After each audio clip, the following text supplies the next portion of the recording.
পুরো একটা কোরাল মাছের বারবিকিউ করেছিলাম গতকাল, আর এটা খেতে এত মজা হয়েছিল, এর স্বাদ মনে হচ্ছে এখনো মুখে লেগে আছে। তো কোরাল মাছের বারবিকিউ করতে প্রথমে একটা কোরাল মাছকে ভালোভাবে কেটে ধুয়ে পরিষ্কার করে নিয়েছি, আর গাটাও কিভাবে কেটে নিয়েছি দেখতে পাচ্ছেন। একটু লবণ আর ভিনেগার দিয়ে ভিজিয়ে রেখেছিলাম, এতে করে মাছের গায়ে যে একটা আষ্টে গন্ধ থাকে সেটা চলে যাবে। তেঁতুলের মাড় নিয়ে নিলাম, এখানে প্রায় 3 টেবিল চামচের মতো মাছের গায়ে মাখিয়ে নিয়েছি।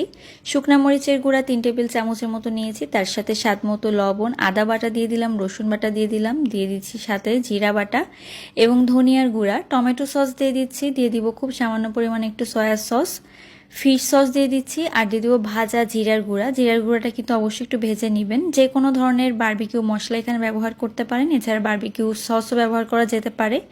সামান্য চিনি, আর দিয়ে দিচ্ছি লেবুর রস, একটা লেবুর পুরো রস দিয়ে দিয়েছি, আর দিয়ে দিব সরিষার তেল। এখন এই মশলাটাকে শুরুতে ভালোভাবে মাখিয়ে নিতে হবে মাছের গায়ে, আর তারপর কিন্তু আপনারা ঝাল কম বেশি করে এখানে ঝাল আর একটু বাড়িয়ে দিতে পারেন।